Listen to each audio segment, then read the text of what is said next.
Good afternoon. I'm good to be joined by Dr. David Williams, Ontario's Chief Medical Officer of Health. We made a commitment to get your kids back to class. We said it had to be safe. And while this has not been easy on Ontario parents, on students, and on our education staff, I want to be clear that safety is what has and what will drive our decisions every step of the way. We will not put your child and your family at risk. We were the first to close schools in this country last March, and today we are the only province that decided to cautiously and gradually reopen our schools. Our Premier has been unequivocal. He will not put our families at risk.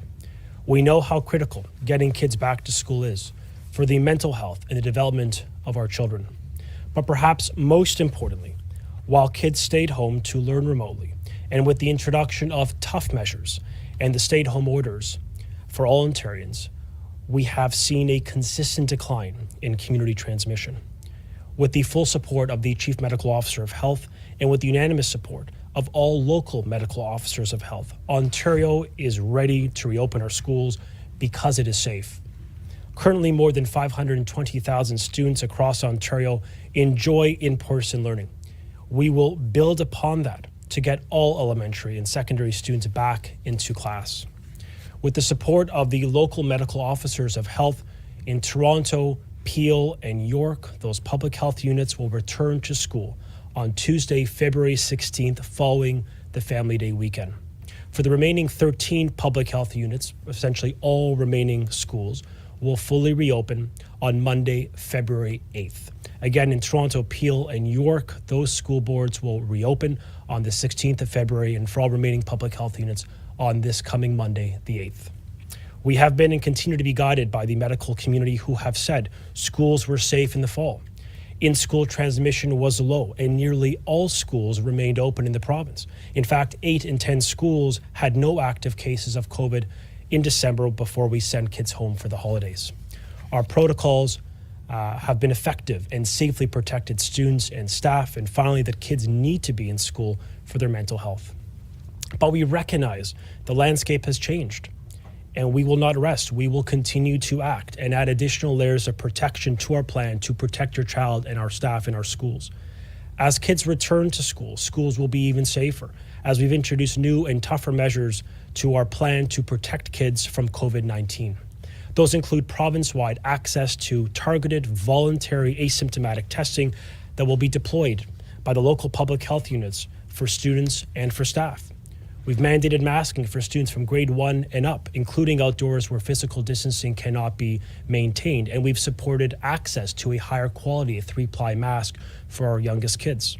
We've enhanced the screening of secondary students and of staff before they enter our schools, and new guidance, strong, clear guidance discouraging our staff from congregating before and after school, and likewise discouraging parents for their children to congregate before and after school. And to help stabilize our schools and to respond to a shortage of teachers across our province, we have allowed temporary certification of teacher candidates who are set to graduate in 2021. This will ensure we will have access to competent teacher candidates to deal with the very high levels of staff absenteeism. Ontario's Chief Medical Officer of Health and leading medical and scientific experts, including the Hospital for Sick Children, support the safe return to in-person learning for students and for staff. Under our plan, we are providing schools with more than $1.6 billion in COVID-19 resources to protect our schools. We've invested to ensure that nearly 100% of all school air ventilation systems have been checked, 95% of which have been improved, supported by 20,000 new HEPA filters, 20,000 additional portable air filtration systems installed within our classrooms in portables across the province. We've hired over 3,400 net new teachers with a plan to hire 890 more. We've hired an additional 1,400 custodians and cleaning staff with a plan to hire 400 more. 625 public health nurses providing critical supports for parents and for staff to keep them safe.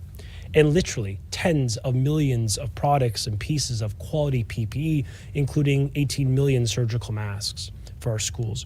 We will continue to act, add new layers of prevention and investment so that our classes are safe for all children and all staff in our province.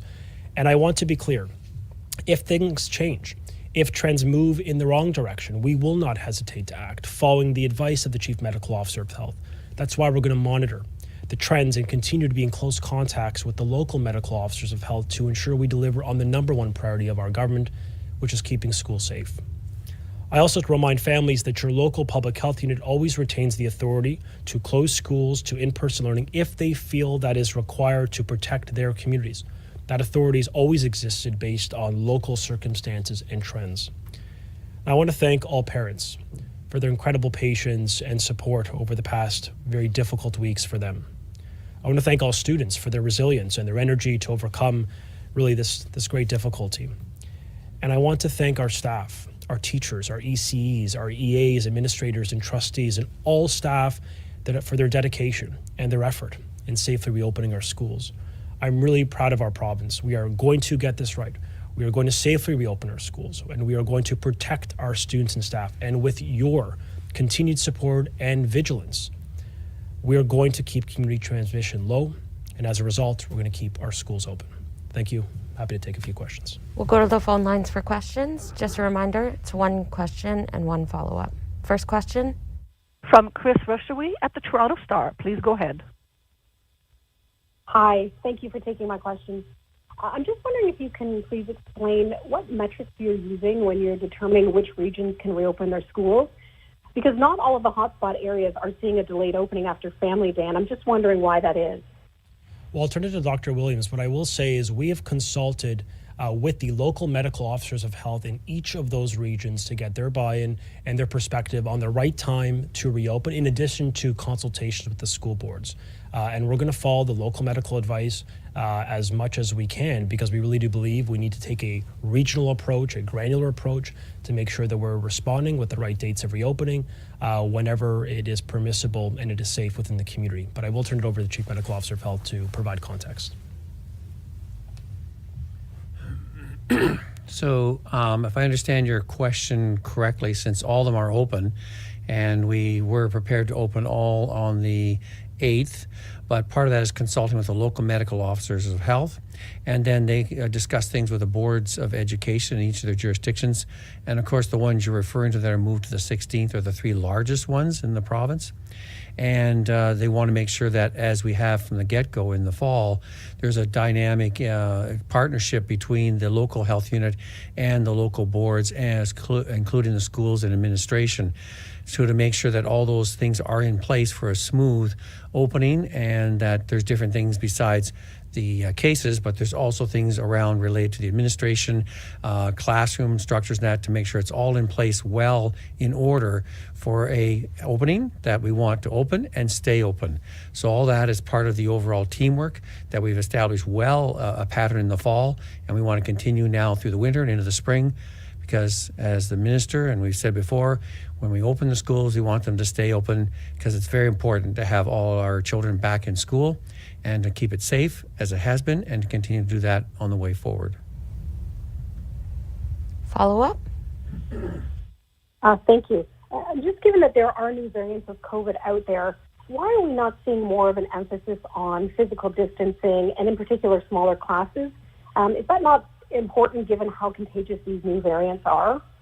In our province, we have capped high schools for 75% of schools in this province at 15. I don't know of any province who has taken that action. We've hired 3,400 additional teachers with a plan to hire another 890. It's funded to hire 890. And now, because of a limitation, a shortage of teachers within the province of Ontario, we have now extended eligibility for second-year candidates, teacher candidates that are in their completing their studies to become teachers, to work within our schools, because we have disproportionately high rates of absenteeism. We have some boards reporting 40% rates of absenteeism. The consequence of 15, a classroom of 15 is roughly 35,000 teachers. We're having difficulty hiring 3,000 to 4,000. We have taken action to reduce classroom sizes in all the regions of the province, most especially in those that have increased rates of community transmission well below the average, in addition to increasing more mental health workers, more ECs, more EAs, more custodians, all of which has been able to be achieved because we put in place $1.6 billion of investment, and we followed the medical advice every step of the way. What the medical community has advised me is it's not one action to the exclusion of others. It has to be a suite of comprehensive actions: improving air ventilation, providing PPE, mandating masking, the cohorting of students, the staggered starts of class and bus times. All of this, when you aggregate it, when you put it together, it's a plan that has allowed us to the present, facing incredibly difficult challenges in the fall and high rates of community transmission, certainly in November, December, when you compare it to September. And yet we were able to get our schools open. They stayed open. 8 and 10 schools, when we closed the schools ahead of the holidays before the break, didn't have an active case at all. That is a proof point that the plan that has been informed by the Chief Medical Officer of Health and been informed by the best pediatric experts in Canada has kept kids safe. And our intention with the new layers of prevention, with the new investments, the additional $381 million, of which $65 million can be used in part for staffing, to hire more teachers, more staff to keep these kids safe. And we'll continue to do that. We'll continue to be informed by the science, and we'll continue to act. Next question. From Travis Danraj at Global News. Please go ahead. Hi there, Minister. Hi, Dr. Williams. I think some in York, Peel, and Toronto are probably wondering what is going to substantially change over a handful of days of actual in-class learning when you factor in a long weekend and a PA day. But, Minister, if school is opening, the additional safety measures that you recently announced are not all going to be implemented in time. Also, the case numbers are not lower than they were when you closed schools. So what has changed since you closed schools for the ministry and the health table to now decide they are safe to open? Well, I'll turn it to Dr. Williams to outline some of the data points, the trends, positive trends we're seeing both in the community rates and in some of the age brackets. But when it comes to new measures and the protocols being ready, I just want to be clear to parents. When we reopened schools in Northern Ontario, when we reopened schools for special education children over the past weeks, when we reopened them in Ottawa and London a few days ago, we were ready. With capacity for the PCR test, 25,000 has now been added, additional capacity to augment the existing system of testing within our province. Every one of those public health units, every one of those schools had the ability to have that testing deployed. I just want to be absolutely clear. And as public health units come online, open up on Monday, the 8th, and as additional public health units open on the 16th, be absolutely assured the PCR testing capacity layered in with the antigen testing capacity for asymptomatic students reaching 50,000 tests per week. It could reach up to 50,000 tests as deployed by the public health unit is ready. We are ready to reopen our schools based on that capacity. In addition, we have now changed the protocol for screening, for stricter screening for high school kids. We see still a high rate of positivity relative to the younger kids. We've now introduced that screening for staff and for students. We have mandated masking outdoors, where we've consistently heard from education staff themselves it's hard to keep the kids apart on the playground. So we've now said, look, to be cautious, especially in this rate of at a time of higher rates of transmission, we're going to introduce the mandate of masking outside. More funding for hiring of teachers, more hiring of cleaning staff, and an additional investment for air ventilation to further improve the air quality within our schools, particularly in some of those older schools in the province, triaging those as the area of priority. In the highest risk communities, as identified by some of our public health units, including in Toronto, we have the public health unit and the school boards have worked to have low classroom sizes. We're talking about classrooms that have anywhere between 10 and 15 kids. We are taking action in every single area to ready ourselves and to build confidence in the parents and the teachers and our staff that we can, as we have demonstrated to parents of this province, we can get your child back. We can do it safely, but it will require partnership. It will require the community transmission numbers to still remain low. We've got to keep our guard up.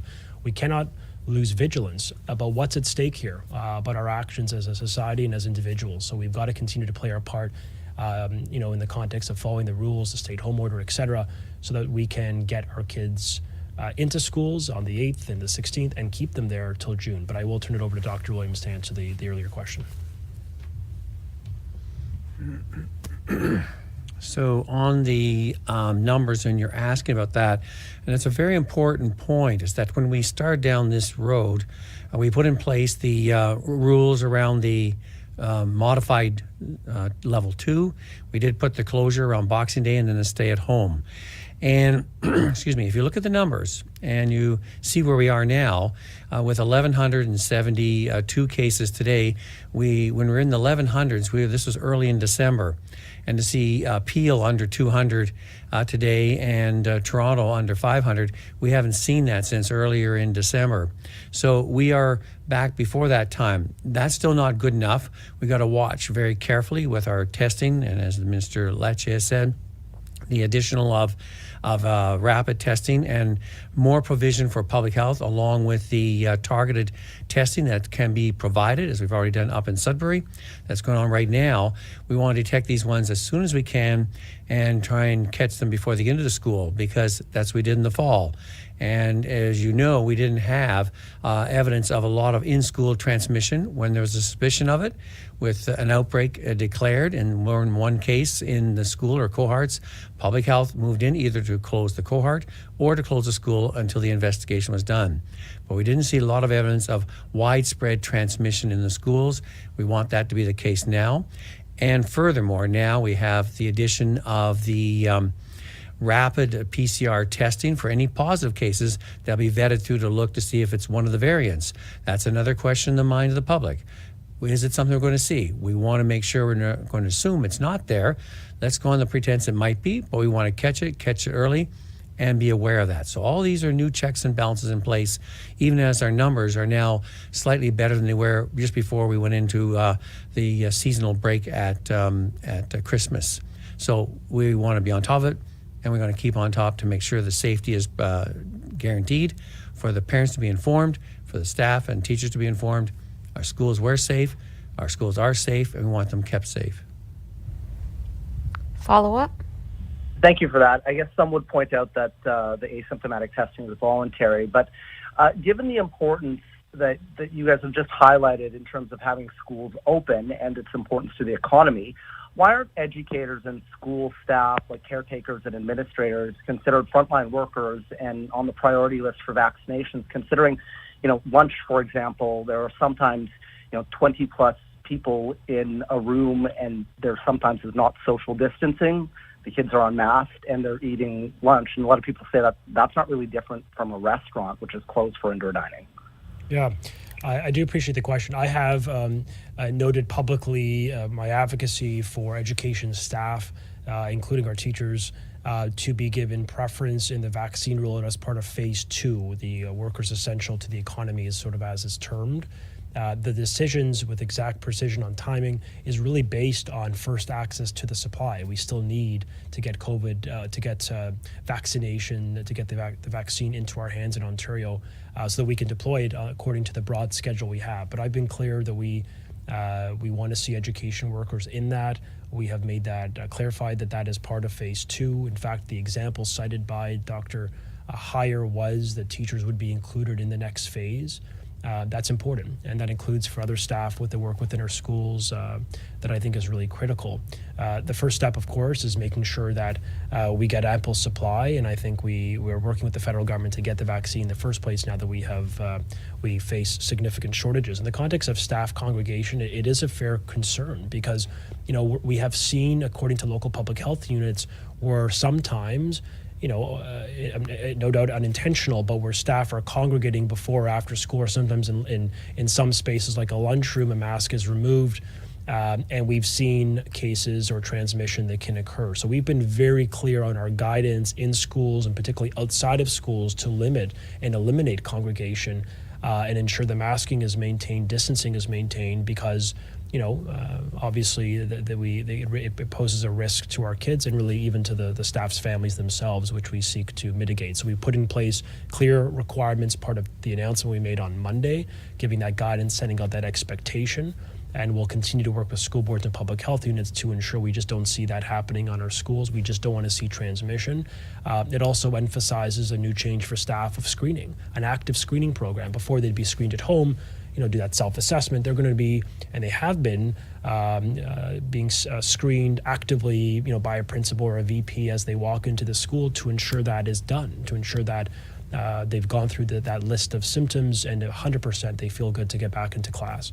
So that's the difference, the pivot we're making according to this heightened level of risk.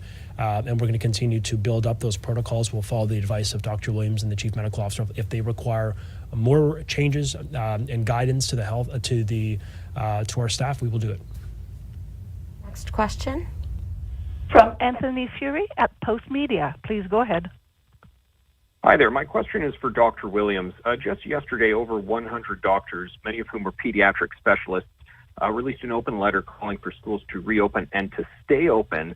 And they say in their letter that using community spread as a rationale to close schools moving forward doesn't cut it anymore. And instead, they're arguing that school closures will only be justified if it's proven that it's more directly harmful to kids to keep them open than to close them. How do you respond to that position that these pediatricians have taken? So first of all, the comment by the pediatricians of how important school attendance is, we totally concur with. And my medical officers of health in the province have been strong advocates for that from the get-go. At the same time, we are concerned to make sure that with people and parents' apprehensions about potentially acquiring in school, we didn't have that in the fall, and we don't want it now in the winter and the spring. And so we think we can open now with safety in that. The aspect of schools contributing to community spread, we haven't seen that. We've seen that most of our cases were coming from the community. And just even some have opened up already, have identified a number of children who came already with some symptoms. They did not enter the school. They have been tested, and a number have been found to be positive. That's been our experience all along, and so we want to prevent that, because if you're doing everything you're doing as a parent and you're maintaining your household and all those standards, avoiding inappropriate contacts, etc., masking, all the things we've asked you to do, you want to make sure that when your child goes to school, you would like to be assured that the rest in the classroom have done the same thing and are not carrying it into the classroom. So we want what the pediatricians have in mind. We totally support that, and we have been waiting patiently to get that in place and all those checks and balances. And now we have, of course, the variants in place, which they didn't comment specifically about, but we have been informed by some other places in the UK that it has been found in children at a higher frequency. We want to make sure we're on top of that. We're going to assess that as we're doing right now with all our province, and we're developing new methods and techniques and testing to keep on top of that. So concur with what the letter, we want to do that, we want to do it again and do it better. And we want to make sure we are seeking their advice and direction, especially if we're dealing with variants and impact on health of children. We don't want to be the school the source of that. We don't want the community to be the source of that. That's why we want parents and everybody to be vigilant in what you're supposed to do and be careful and do that, because we have kept it down and we want to keep it down, not only just for the hospitals and the ICUs. We did this to get the schools open, and that's where we are today. We're successful at that. People of Ontario did what they're supposed to do the last number of weeks. We've seen the products of that with our rates coming down precipitously, coming down even more next week. So we want to make sure they stay down and not rebound back up like we saw in some of the other centres, such as the UK and Ireland. Follow-up? Yeah, Minister Lecce, what would you say to those parents who are maybe applauding this announcement right now, but remember back in January they were told, oh, don't worry, we are reopening, and then a couple days later they were told, oh, no, we're actually going to close again. Parents who are happy right now, but kind of a little nervous that you might fall back on your word, at least for that 16th opening, which is 2 weeks from now. I think my message to parents is that we're going to be guided every step of the way by the health and safety of their child. There just is nothing more profoundly important for a government to keep the most vulnerable in our society safe. We know schools have been safe. They are necessary for the development and the positive mental health of a child. We know that we have done this right for successive months with the vast majority of our schools in our province staying open, with the majority of kids not have active cases, literally 99.9% of which did not have an active case. 8 in 9 schools did not have an active case when we closed them before the holiday.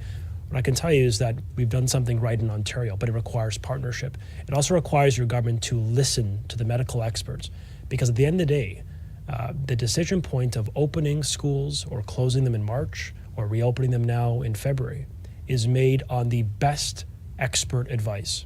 And the decision to reopen today, endorsed by the Chief Medical Officer of Health, endorsed by the unanimous voices of all local medical officers of health, including the Council of Medical Officers of Health, and a variety of pediatric institutions, including Sick Kids and CHEO, who've called for the reopening of schools, who've suggested it is just so important we do it. So I'm going to continue to follow that advice. I assured parents we would do this. We would get our kids back, but it has to be safe. And we're at a point now in the community we're able to do it with a level of confidence, both in capacity and in the broader public health indicators that exist. And I just want parents to know I'm grateful for their partnership, for their patience, and for the collective sacrifice they have made, wearing many hats. I know this has not been easy on them, and for their own mental health. And just if we continue to stick together and follow the public health advice, I know that their children will remain in class for many, many months and graduate this year, which is something we all want in this province. Next question. This will be the last question. From Caroline Alfonso at the Globe and Mail. Please go ahead. Hi, thank you for taking my question. Minister Lecce, in your opening remarks, you said if things change, you won't hesitate to act. What does that mean? What is the threshold there to keep schools open, or conversely, to close them again? I'll turn it over to Dr. Williams on the data side, but what I will just say is a broad point.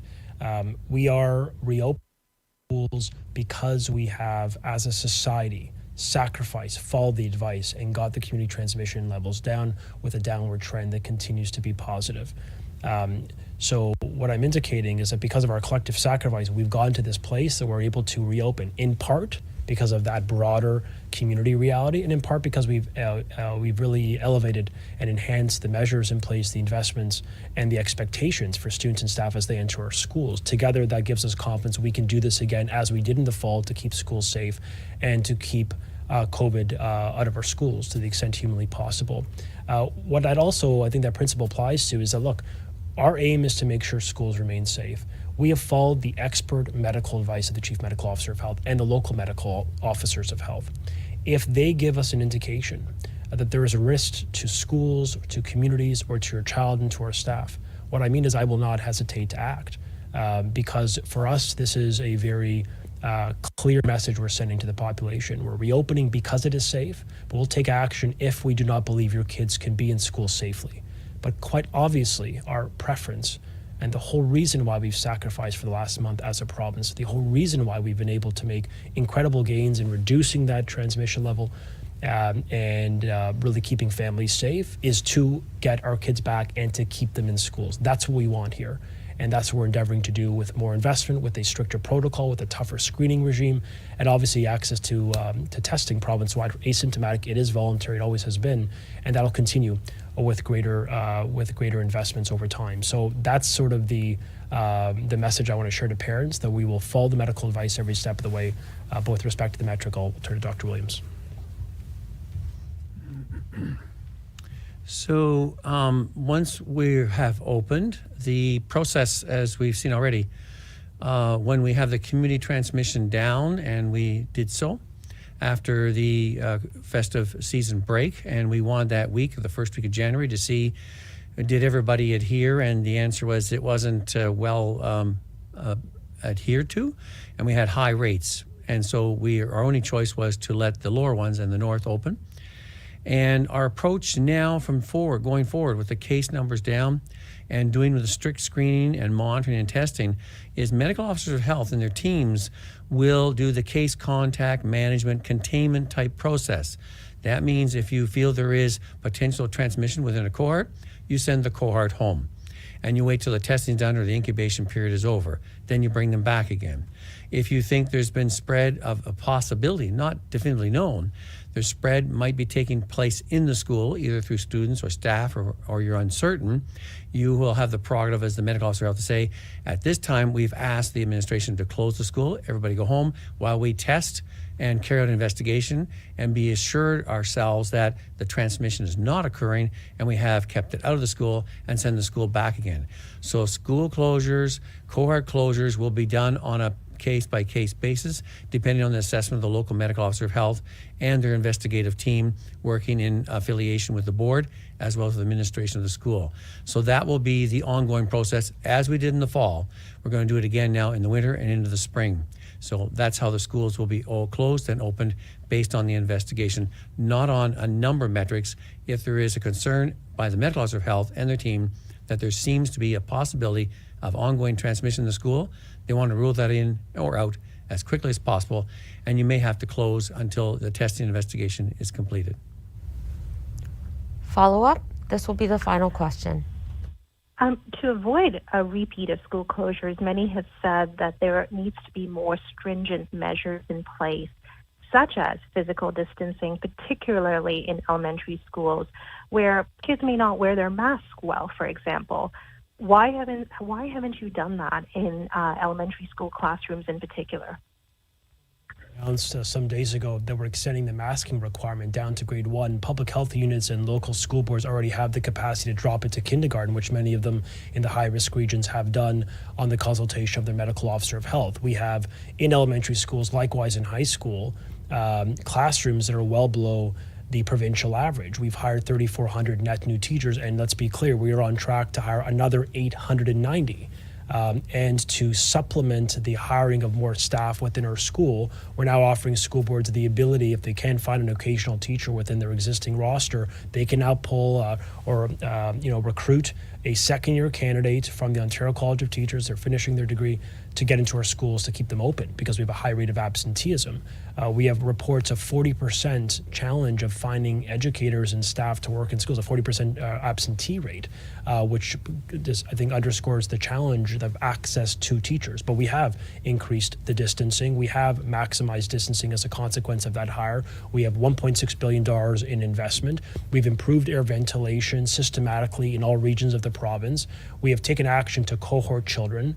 We have obviously enhanced the screening of children, particularly in the secondary and for staff, and we've provided clear guidance to students and staff as well, in addition to layering in the antigen testing, asymptomatic antigen testing, which is rapid, as well as the PCR test, both of which are not invasive for children. They're voluntary, and they allow parents to get, especially on the antigen side, an immediate result within about literally an hour or two. These are all new investments or new measures imposed to keep kids safe. We have followed the medical advice. We will continue to do that because the obligation of our government is to keep schools safe. And, I want to be very clear. In the fall, that plan that you cite, it was that plan in consultation with our frontline staff, public health units, the chief medical officer of health, that allowed us to successfully keep schools open. As sick kids said themselves, at a time of lower community transmission, that we did it right. The plan helped ensure schools remain safe.